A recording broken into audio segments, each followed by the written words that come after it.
గం గణపతయే నమః. మన ప్రాచీన సంప్రదాయాల్లో ఎక్కువగా తపస్సుకి ప్రాధాన్యత ఇచ్చేవాళ్ళు. కృతయుగ, త్రేతాయుగ, ద్వాపరయుగంలో ఇవి సులభ సాధ్యమైనవి. ఆ తరువాత కలికాలం ప్రవేశించిన వెంటనే కళవు సంకీర్తనాత్ ముక్తి, కలికాలంలో భగవన్ నామస్మరణ చేస్తేనే మోక్షం వచ్చేటట్లుగా అనుగ్రహించబడింది. తపస్సు యొక్క స్థానంలో ధ్యానము చేయడం అనేది, ధ్యాన పద్ధతి అనేది ప్రవేశపెట్టడమైనది.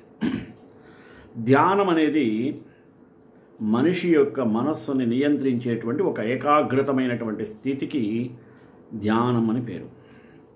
ధ్యానంలోనే మనిషి తాను ఏ దైవాన్నైతే మనసులో ప్రతిష్ఠించుకుంటాడో ఆ దైవాన్ని ఏకాగ్రచిత్తంతో ధ్యానిస్తూ ఏదో ఒక నామాన్ని పట్టుకొని అలా తపస్సమాధిలోకి వెళ్ళిపోయేటువంటి ఒక స్థితి. సాధారణంగా ధ్యానాలు చేసేటప్పుడు మనసు చంచలంగా తిరుగుతూ ఉంటుంది. ఒక ప్లేస్లో నిలంకడగా ఉండటం అనేది మనస్సు ఎట్టి పరిస్థితుల్లో ఒప్పుకోదు. దానికి కారణం మన మనసులో ఉండేటువంటి అనేకములైనటువంటి ఆలోచనల యొక్క పరంపరయే మనల్ని ఏకాగ్రతను కలిగించడంలో అడ్డుపడుతూ ఉంటుంది. దీనికి మనం సాధన చేయాలి. అది ప్రాణాయామం ద్వారానే సాధ్యపడుతుంది. ఇడ పింగళ అనేటువంటి ఈ నాసికా రంధ్రాల ద్వారా శ్వాస పీల్చుకోవడం, వదలటం, కుంభకం ఆపుకోవడం, ఈ విధమైన ప్రక్రియలు కనుక కొంతసేపు చేసినప్పుడు శ్వాస సాధారణ స్థాయికి వస్తుంది. సాధారణ మనం ఎక్కడికైనా పోయి వచ్చిన వెంటనే శ్వాస అధికంగా పీలవటం, వదలడం జరుగుతూ ఉంటుంది. అలా వచ్చి కూర్చుంటే మనకి ధ్యానంలోకి ఏకాగ్రత రాదు. ధ్యానం చేస్తున్నామనేటువంటి తలంపు అసలు రాకూడదు. అట్లా కాకుండా ఈ ప్రాణాయామ ప్రక్రియ ద్వారా ఒక 10 నిమిషాలు కనుక చేసినట్లయితే ఆ తర్వాత ఏదో ఒక నామాన్ని, ఏదో ఒక మంత్రాన్ని, శివుడికి సంబంధించినైతే ఓం నమ శివాయ, విష్ణుమూర్తికి సంబంధించినైతే అష్టాక్షరి మంత్రం ఓం నమో నారాయణాయ, అదే కనుక శ్రీకృష్ణ పరమాత్మకు సంబంధించిందైతే ద్వాదశాక్షరి మంత్రం ఓం నమో భగవతే వాసుదేవాయ, ప్రత్యేకించి నా వెనకాల ఉండేటువంటి సీతారాము, లక్ష్మణ, శత్రుఘ్న, భరత, ఆంజనేయులకు సంబంధించిందైతే త్రయోదశాక్షి మంత్రం శ్రీరామ జయ రామ జయ జయ రామ. ఇలాంటి వాటిలో ఏదో ఒక దాన్ని పట్టుకొని, ఇది కూడా కష్టం అనిపించినప్పుడు ప్రణవం అంటే ఓంకారాన్నైనా సరే మనసులో ధ్యానం చేస్తూ అలా నిదానంగా మనస్సును నిగ్రహించి ఆలోచనలను నియంత్రించి ధ్యానంలోకి వెళ్ళాలి. కొన్ని రోజులు చేస్తే తప్ప ఏకాగ్రత నిలబడదు. మొదట్లో చేసిన రోజే ధ్యానంలో ఏకాగ్రత అనేది సాధించబడదు. అది క్రమక్రమంగా అలవాటు పడేటట్లుగా మనం సిద్ధమై ఉండాలి. అలా కొన్ని రోజులు ఈ ప్రాణాయామం ద్వారా ధ్యానంలో కూర్చొని మనసు నిగ్రహించడాన్ని కనుక ప్రయత్నపూర్వకంగా చేసినట్లయితే ఒక 10-20 రోజుల్లో ఏకాగ్రత నిదానంగా సిద్ధిస్తుంది. ఆ తరువాత చేసేటువంటి ధ్యానంలో మనం ఏ పరమాత్మనైతే మనసులో ధ్యానించుకుంటున్నామో ఆ పరమాత్మ యొక్క దివ్య మంగళ స్వరూపాన్ని అలాగే ప్రతిష్ఠించుకొని తదేక ధ్యానంతో ఆ మంత్ర జపాన్ని చేసినట్లయితే మనం అనుకున్నటువంటి ఫలితాలు మనకు దక్కుతాయి. అలాంటి దాంట్లో విపశ్యన ధ్యానం అనేది ఒకటి ఉంది ప్రత్యేకంగా. వాస్తవంగా ఇది భారతదేశంలో ఉండేటువంటి ప్రాచీనమైనటువంటి ధ్యాన పద్ధతుల్లో ఒకటి. అంటే సుమారు 2500 సంవత్సరాల క్రితం ఇది చాలా ప్రసిద్ధంగా ఉండేది. దీంట్లో ఏంటంటే ప్రత్యేకంగా మన శారీరక, మానసికమైనటువంటి రుగ్మతలను పూర్తిగా ప్రక్షాళన చేసి లేదా పోగొట్టి మనకు స్వస్థతను చేకూరుస్తుంది.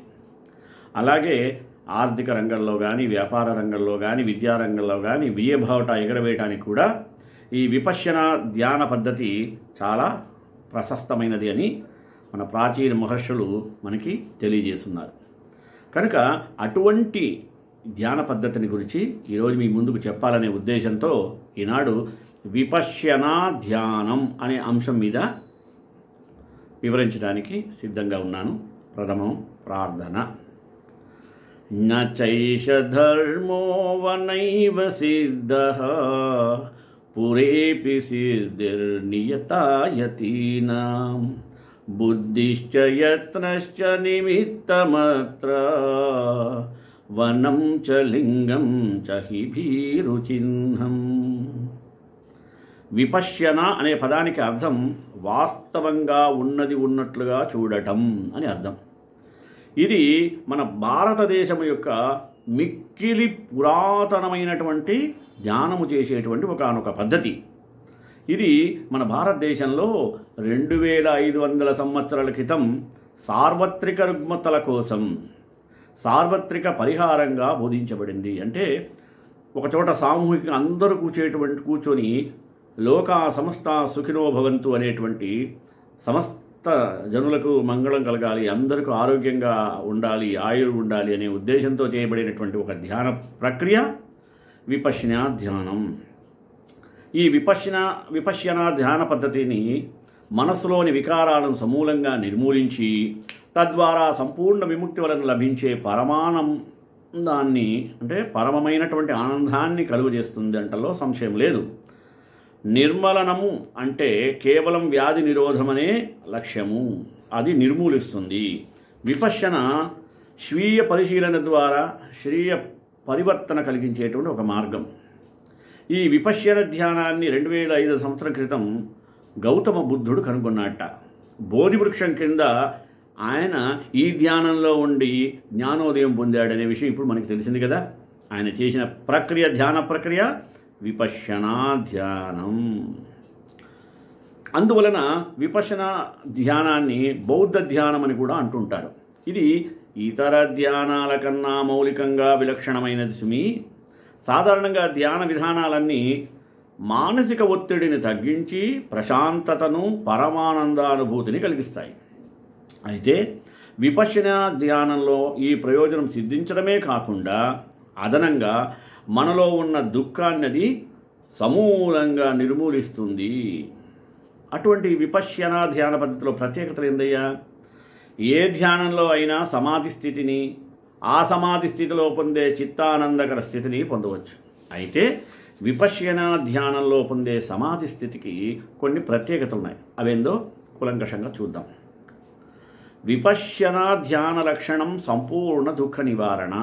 అంటే మనస్సులోని ఏదో ఒక సమస్య కాదు, సమస్త దుఃఖాన్ని నివారిస్తుంది, అశాంతిని పూర్తిగా తొలగించి పరిపూర్ణ శాంతి స్థితిని పొందేటట్టు చేస్తుంది. అందువలన విపశ్యనా ధ్యానంలో శీల సమాధి ప్రజ్ఞల యొక్క అభ్యాసానికి చాలా ప్రాముఖ్యత ఇవ్వబడింది.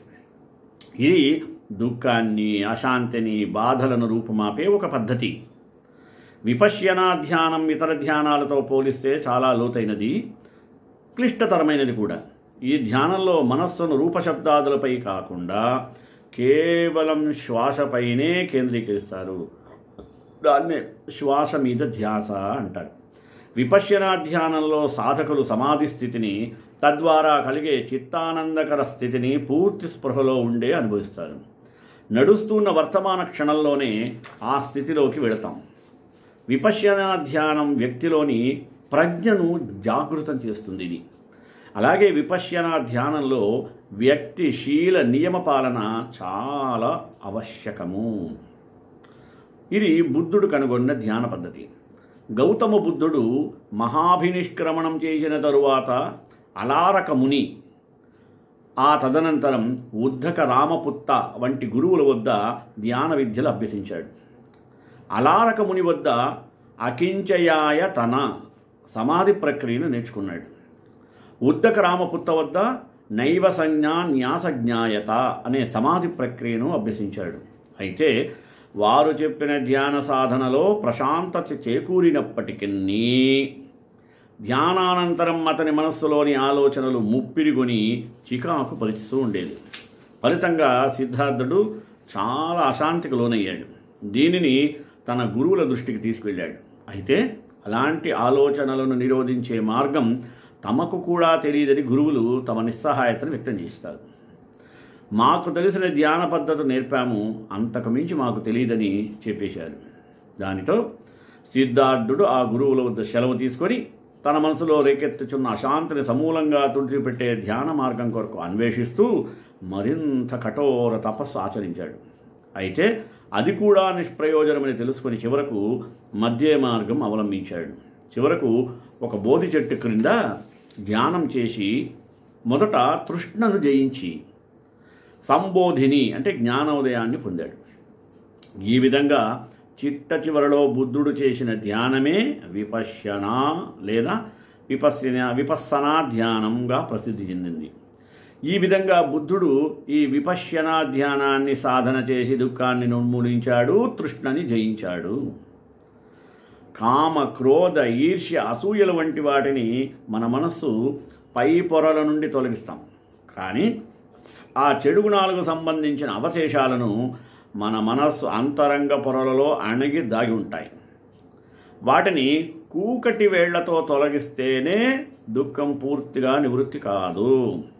అలా పూర్తిగా దుఃఖం నివారించబడితే కానీ మనసుకు పరిపూర్ణ ప్రశాంతత లభించదు అని తెలుసుకున్న బుద్ధుడు విపశ్యనా ధ్యానంతో అంతర్ముఖుడై తనలో తాను ప్రవేశించి తనను తాను దర్శించుకోగలిగాడు.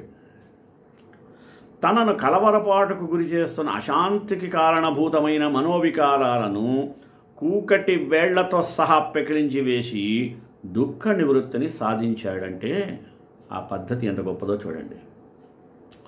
బుద్ధుడు దీనినే జీవన కళగా పేర్కొని అందరికీ బోధించాడు. ఏదో ఒక మతాన్ని కానీ సిద్ధాంతాన్ని కానీ ఆయన బోధించలేదు. లోపలి యథార్థాన్ని యథాతథంగా చూస్తూ ప్రకృతిని పరిశీలించమని మాత్రమే ఆయన ఆదేశించాడు.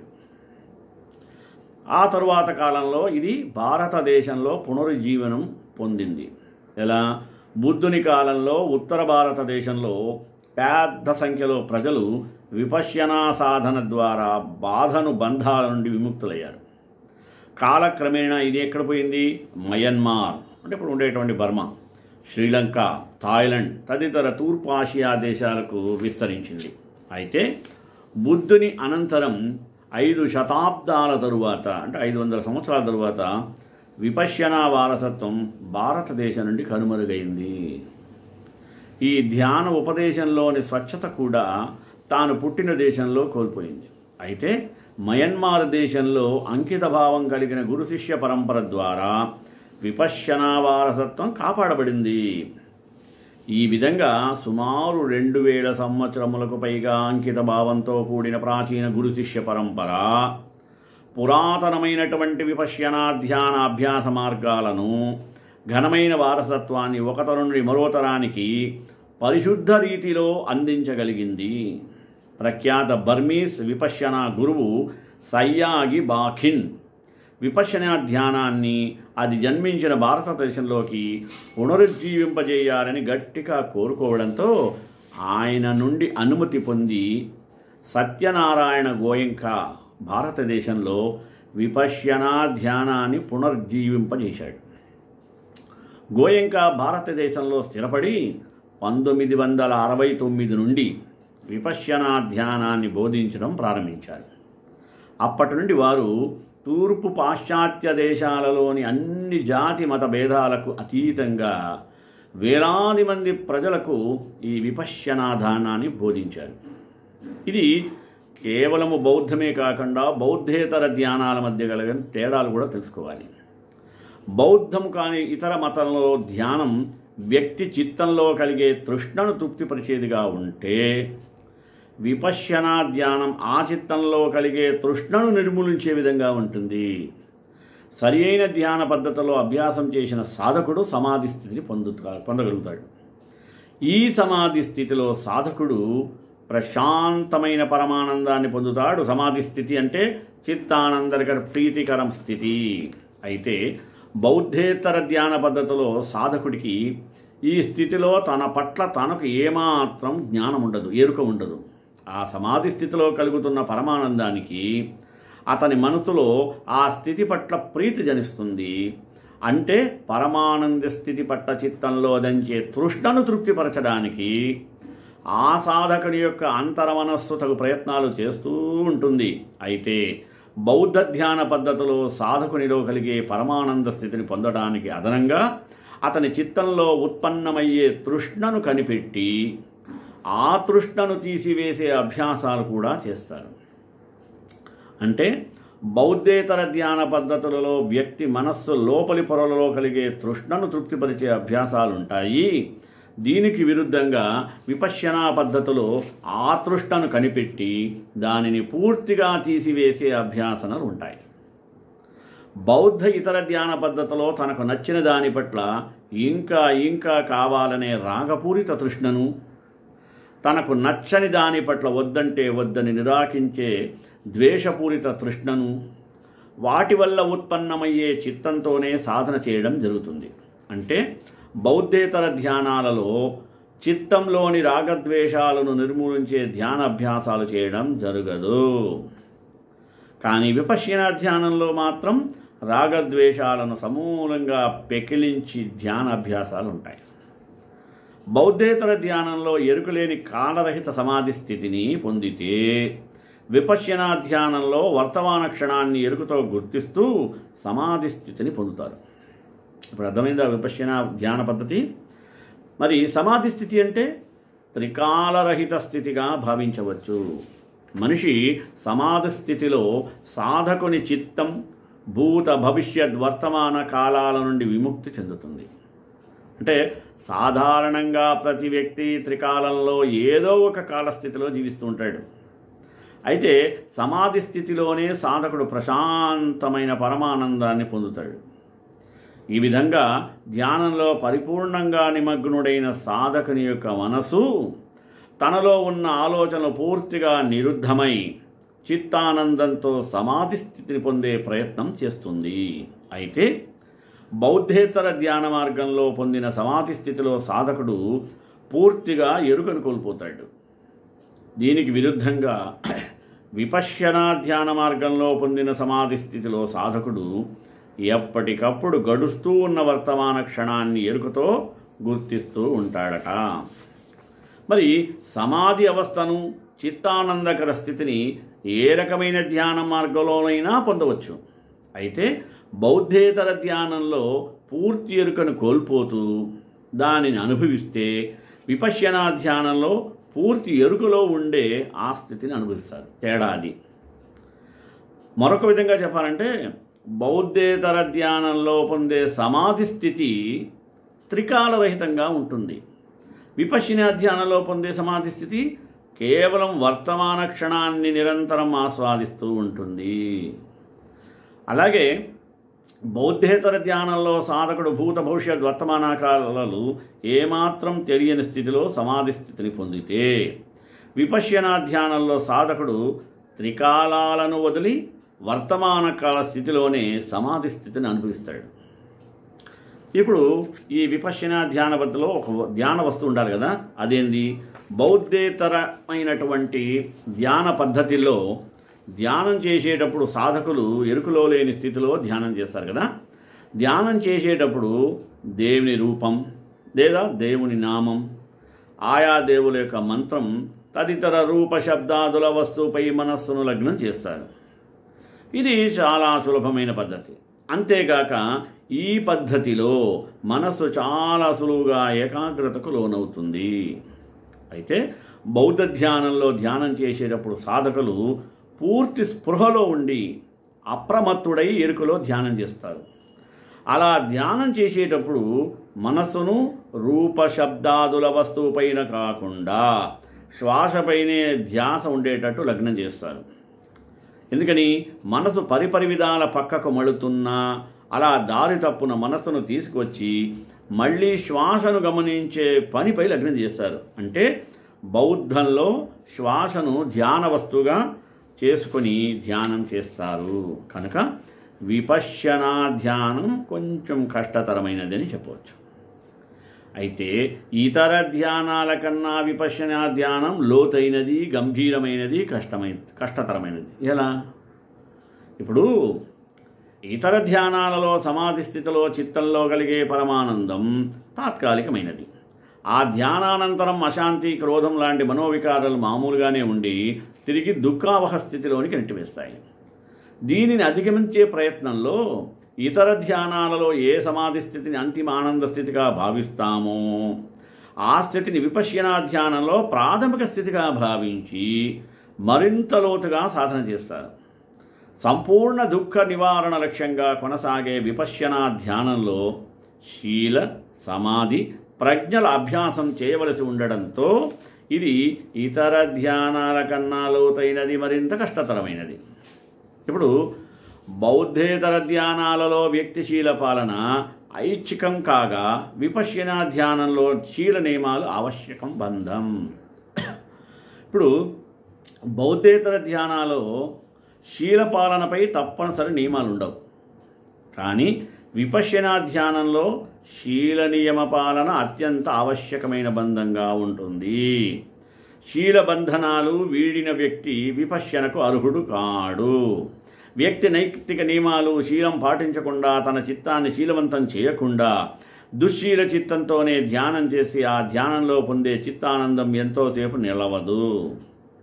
మరి ఆ ధ్యానానంతరం కొద్ది సమయంలోనే చిత్తంలో దాగి ఉన్న మనోవికారాలు తిరిగి పైకి వచ్చి ధ్యానం ద్వారా పొందిన చిత్తానందాన్ని చెల్లా చెదురు చేస్తాయి. ఇప్పుడు దుర్గంధంపై చల్లిన పన్నీరు తెచ్చే పరిమళం ఎలా తాత్కాలికమో అదేవిధంగా దుశ్శీల చిత్తంతో ధ్యానంలో పొందిన పరమానందం కూడా తాత్కాలికమైనది. అందువలననే విపశ్యనా ధ్యానంలో వ్యక్తిశీల నియమ పాలన అత్యంత ఆవశ్యక బంధంగా చేయబడింది. మరి బౌద్ధేతర ధ్యానం వ్యక్తిలోని ప్రజ్ఞను నిద్రపుచ్చితే బౌద్ధ ధ్యానం ప్రజ్ఞను మేల్కొల్పుతుంది. ఇది ప్రత్యేకత. ఇప్పుడు వ్యక్తిలోని అంతఃప్రజ్ఞ చైతన్యపూరితమైతే అది మనస్సు అట్టడుగు పొరలో నిక్షిప్తమైన సూక్ష్మాతి సూక్ష్మమైన దుఃఖకారకాలను సైతం వెలుపలికి తీసి నిర్మూలిస్తుంది. దానివలన దుఃఖాన్ని పరిపూర్ణంగా నివారించి అశాంతిని సమూలంగా తుడిచిపెడుతుంది. అయితే బౌద్ధేతర ధ్యానం వ్యక్తిలోని ప్రతిజ్ఞను మేల్కొల్పదు. అందుకే బౌద్ధేతర ధ్యానంలో చేకూరే కాలరహిత సమాధి స్థితి అపరిమితమైన చిత్తానందాన్ని కలిగించినప్పటికీ అది తాత్కాలికమైన ఆనందమే కానీ శాశ్వత ఆనందం కాదు. ఈ రకమైనటువంటి సమాధి వ్యక్తిలోని ప్రజ్ఞను నిద్రావస్థలోనే ఉంచుతుంది. బౌద్ధ ధ్యానం వ్యక్తిలోని ప్రజ్ఞను మేల్కొల్పి దానిని చైతన్యవంతం చేస్తుంది. అందుకే బౌద్ధ ధ్యానంలో సాధకుడు ప్రజ్ఞను చైతన్యం చేస్తాడు. తద్వారా చైతన్యపూరితమైనటువంటి ఆ అంతఃప్రజ్ఞను ఆధారంగా చేసుకొని తన మనోదేహంలో స్వేచ్ఛా విహారం చేసి లోపరి పొరలలో దాగి ఉన్నటువంటి దుఃఖ శకలాలను కనిపెట్టి మరీ బయటకు పెరికి వేస్తాడు. అందువలననే బౌద్ధ ధ్యానంలో తాత్కాలిక ఆనందం కలిగించే కాలరహిత సమాధి స్థితిని అభ్యాసం చేయరు. విపశ్యనా ధ్యానంలో శారీరక, మనస్సు, రాగాలు రెండు అదుపులోకి వస్తాయి. ఇతర ధ్యాన పద్ధతుల్లో సాధన చేసేవారికి మనసు రోగాలు నయం కావడం కంటే శారీరక రోగాలే తొందరగా అదుపులోకి వస్తాయి. విపశ్యనా ధ్యానంలో శారీరక, మానసిక రోగాలు రెండు అదుపులోకి వస్తాయి. విపశ్యనా ధ్యాన లక్షణం సంపూర్ణ దుఃఖ నివారణ. కేవలం శారీరక వ్యాధులు నయం చేయడం దీని లక్ష్యం కాదు. అయితే మనసు నిర్మలం కావడం వలన ఇతర ఫలితాలతో పాటు శారీరక, మానసిక బాధలు కూడా ఉపశమిస్తాయి. ఈ విద్య సమస్త దుఃఖాలకు కారణాలేది? రాగద్వేష మోహాలను నిర్మూలన చేసే ఒక జీవన కళ. విపశ్యనా ధ్యానం చాలామందికి ప్రయోజనకారి అయినప్పటికీ ఇది వైద్య లేదా మానసిక చికిత్సకు ప్రత్యామ్నాయం కాదు. మరి వీటిలో అభ్యాసాలు, సాధనలు ఎలా ఉంటాయంటే విపశ్యనా బుద్ధుడు అభివృద్ధి చేసినటువంటి ఒక పద్ధతి అయినప్పటికీ దీనికి ఆచరణ బౌద్ధులకు మాత్రమే పరిమితం కాలేదు. మానవులందరూ ఒకే రకమైన సమస్యలు ఎదుర్కొంటారు. వాటి నిర్మూలించే పద్ధతి కూడా సార్వజనికం అనే సూత్రం మీద ఆధారపడి ఉంది. అందువలన దీనికి ఏ మతంతో కానీ, వర్గంతో కానీ నిమిత్తం లేదు. జాతి, మత, కుల, వర్గ, భాషా భేదాలు లేకుండా ఎవరైనా విపశ్యనను సాధన చేసి సమంగా ప్రయోజనం పొందవచ్చు. విపశ్యనా ధ్యానంలో 4 అభ్యాసాలు ఉన్నాయి. కాయనుపස්සన, వేదనానుపස්සన, చిత్తానుపස්සన, ధర్మానుపස්සన అని. ఈ 4 అభ్యాసాలలోనూ ప్రతి ఒక్క దానిలో అనేకానేక ఉపసాధనాలు ఉంటాయి. మనిషిలోని దుఃఖాన్ని సమూలంగా నిర్మూలించడం అన్న ఏకైక లక్ష్యాన్ని ఆధారంగా చేసుకునే ఈ ధ్యాన అభ్యాసాలను సాధన చేస్తారు. దుఃఖం ఏ ఏ రూపంలో ఏ ఏ సందర్భాల్లో ఉత్పన్నమవుతుందో తెలుసుకొని ఆ దుఃఖోత్పత్తిని తొలగించే ఉద్దేశంతోనే ఈ అభ్యాసనలు రూపొందించబడ్డాయి. ప్రపంచ విపశ్యనా పగోడ. ఇది ప్రపంచ విపశ్యనా పగోడ అనే ధ్యాన మందిరం ముంబై నగర సమీపంలో అరేబియన్ సముద్రానికి గొరైక్రీలో మధ్య గల ద్వీపకల్పంలో 2009లో నిర్మించబడింది. ఒకప్పుడు భారతదేశంలో పుట్టి కనుమరుగైన విపశ్యనాను తిరిగి భారతదేశంలో పునరుజ్జీవింపజేయడానికి ఉపకరించిన సుప్రసిద్ధ బర్మీస్ విపశ్యనా గురువు సయ్యాగి యూబాఖిన్కు కృతజ్ఞతాపూర్వకంగా ఈ పగోడా నిర్మించబడింది. ఈ పగోడా శాంతి సామరస్యాలకు ఒక స్మారక చిహ్నంగా ఉంది. విపశ్యన అంటే ఉన్నది ఉన్నట్లుగా చూడటం, వివరంగా విశేషంగా చూడటం, మనలోకి మనం ప్రయాణించటం. ఇది ఒక ప్రాచీన జీవకళ. నేటి సమాజానికి అత్యంత ఆవశ్యకమైన విద్య ఇది సుమి. మనం ఈ విద్యను నేర్చుకుని సాధన చేస్తుంటే తెలుస్తుంది ఎంతటి అద్వితీయమైన ధ్యాన విధానమో. విపశ్యనా ధ్యాన పద్ధతి ప్రతి ఒక్కరూ నేర్చుకుని ఆచరించవలసిన జీవన విధానం. ఇప్పుడిప్పుడు మన వాళ్ళు చేస్తున్న అయ్యప్ప దీక్షలు, భవానీ దీక్షలు, మరొకటి దీక్షలు చేయడం వలన ఎంతమందికి ముక్తి లభిస్తుందో నాకు తెలియదు, కానీ విపశ్యన సాధన వలన చాలా మందికి విముక్తి లభిస్తుంది అనేక బాధలు, దుఃఖాలు మరియు వేదల నుండి. నేడు మన కళ్ళ ముందు జరుగుతున్న అనేక అనర్థాలకు, అన్యాయాలకు కళ్ళెం పడి తగ్గుముఖం పడతాయి. ఇది ఎప్పుడో 50-60 సంవత్సరాలు దాటిన తర్వాత లేక వృద్ధులయ్యాక నేర్చుకోవాల్సిన విద్య కాదు సుమి. ఎంత చిన్న వయసులో నేర్చుకుంటే అంత మంచి ఫలితాలు ఉంటాయి. విద్యార్థి దశలో నేర్చుకుంటే వారి జీవితంలో అన్ని దశలు ఉన్నతమైన స్థాయిలో ఉంటాయి. విద్యార్థిగా, వ్యక్తిగా, ఉద్యోగిగా, వ్యాపారిగా అన్ని అంశాలలో విశాల దృక్పథంతో ఉన్నంతగా జీవిస్తారు. తల్లిదండ్రులు, ఉపాధ్యాయులు నేర్పని ఎన్నో విషయాలు తమను తామే తెలుసుకుంటారు, నేర్చుకుంటారు. అసలు ఈ విపశ్య ధ్యానం ఎక్కడి నుండి ఎలా వచ్చింది? ఈ మహత్వపూర్ణమైన ధ్యాన పద్ధతిని ఎవరు కనుగొన్నారు? ప్రజల్లోకి ఎవరు తీసుకొచ్చారు? వీటికి సమాధానం కావాలంటే దాదాపు 26 శతాబ్దాలు వెనకెళ్ళాలి. క్రీస్తుపూర్వం 6వ శతాబ్దంలో ఒక రాజకుటుంబంలో జన్మించిన సిద్ధార్థుడు 25 సంవత్సరాలకు ఆనందమయ జీవితం గడిపాడు. అనుకోకుండా తటస్థపడిన కొన్ని సంఘటన వలన ప్రజలు అనుభవిస్తున్న దుఃఖాలను, కష్టాలను చూసి చలించిపోయాడు. ఎందుకు జనులంతా కష్టాలతో, వ్యాధులతో బాధపడుతున్నారు? అసలు ఈ బాధలు ఎక్కడి నుంచి పుడుతున్నాయి? ఎప్పుడు నశిస్తాయి? ఎప్పుడు అందరూ శాంతిగా, సంతోషంగా ఉంటారు? ఇటువంటి ప్రశ్నలకు సమాధానం వెతకటం ప్రారంభించాడు. నిరంతరం జిజ్ఞాసతో ఉంటూ మహారాజు కావలసిన సిద్ధార్థుడు తన 27వ అందమైన భార్యను, పసివాడైన కొడుకును, రాజ్యాన్ని, రాజభోగాన్ని వదిలిపెట్టాడు. దీన్ని మహాభినిష్క్రమణం అంటారు. సన్యాసి అయి సత్యాన్వేషుడు అనేక సంవత్సరాలు గురువుల వద్ద శిష్యరకం చేసినా సంతృప్తికరమైన సమాధానం లభించలేదు. ఇంద్రియాలను అదుపు చేస్తూ భావోద్వేగాలను అణచివేసి నిష్ఠతో శరీరాన్ని కృషింపజేసి దుఃఖ విముక్తి మార్గం కనుగొనవచ్చని 6 సంవత్సరాలు కఠోర సాధన చేసినా సరైన సమాధానం పొందలేకపోయాడు. బయట ప్రపంచంలో తనకు సంతృప్తికరమైన సమాధానం దొరకదని గ్రహించి అంతఃశోధనపై మనసు లగ్నం చేసి హేతుబుద్ధితో సత్యాన్వేషణ చేయడం ప్రారంభించాడు బుద్ధుడు. ఒకనాటి రాత్రి సమయంలో గాఢమైన ధ్యానం చేస్తూ సిద్ధార్థుడు ప్రపంచాన్ని దుఃఖమయం చేసిన కారణాలను కనుగొన్నాడు. అన్ని బాధలకు మూల కారణాలు తెలుసుకున్నాడు. తదుపరి వాటి వినాశన మార్గం కూడా ఆవిష్కృతమైంది. హేతుబద్ధ సత్యాన్వేషణలో జ్ఞానోదయం పొంది సిద్ధార్థుడు బుద్ధుడయ్యాడు. బుద్ధుడు ఆచరించిన, బోధించిన ధ్యాన పద్ధతియే నేటికీ రూపుమారకుండా పరిరక్షింపబడిన విపశ్యన ధ్యానం. బుద్ధుడు ఎప్పుడు వ్యక్తి ఆరాధనను, విగ్రహారాధనను నమ్మలేదు, ప్రోత్సహించనూ లేదు. దేవుని ఉనికినే ప్రశ్నించిన బుద్ధుని తరువాత తరాలలో భగవంతునిగా మార్చారు, దశావతారాల్లో చేర్చారు. బుద్ధుడు బోధించిన పంచశీలాలు మాయమై అనవసరమైన ఆరాధనలు, వైభవపీఠన ఉత్సవాలు, అక్కడక్కడ అమంగళకరమైన పూజలతో మొత్తం మానవాళి తిరోగమనంలో ప్రయాణిస్తుంది. సత్య మార్గం, ధర్మ మార్గం మరియు హేతు మార్గం కనుమరుగైపోయాయి. మన దేశం నుండి బౌద్ధ మతం తరలిపోవడంతో బుద్ధుని బోధలు, ఆయన చూపించే జ్ఞాన మార్గం మన భారతీయులకు దూరమయ్యాయి. కానీ పొరుగున ఉన్న బర్మా దేశంలో గురు శిష్య పరంపరలో కొనసాగుతూ ఈ ధ్యాన పద్ధతి పరిశుద్ధ రూపంలో రక్షింపబడుతూ వచ్చింది.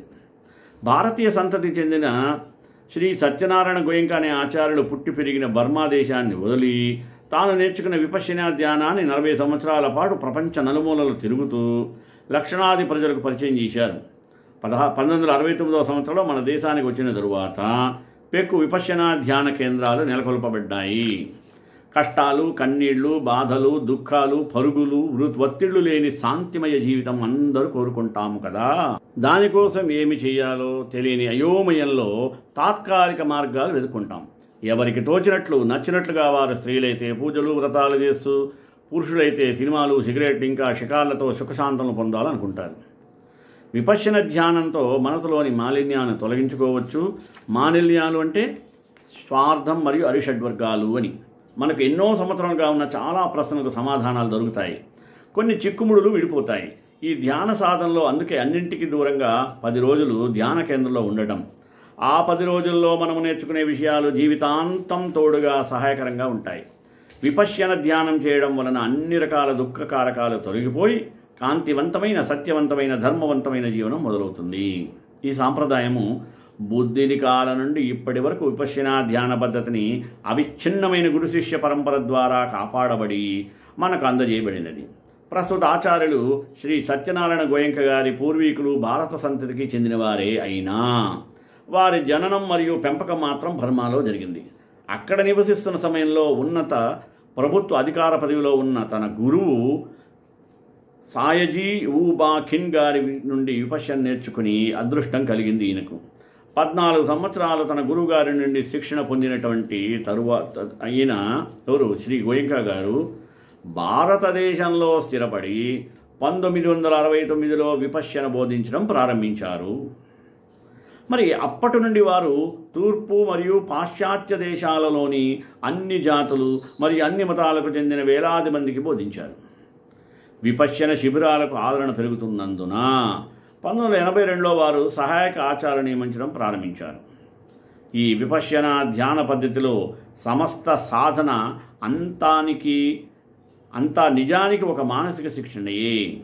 శరీరం ఆరోగ్యాన్ని మెరుగుపరిచేందుకు శారీరక వ్యాయామాలు చేసినట్లే ఆరోగ్యకరమైన మనస్సును అభివృద్ధి చేసుకోవడానికి విపశ్యన సాధన బాగా ఉపయోగపడుతుంటో సందేహం లేదని తెలియజేస్తూ శ్రీకాంతాయ కళ్యాణ నిధే నిధేద్రాం శ్రీ వెంకట నివాసాయ శ్రీనివాసాయ మంగళం మంగళాశాసన ప్రేమదాచార్య పురోగమై సర్వైశ్య పూర్వైరాచార్యై సత్కృతాయాస్తు మంగళం.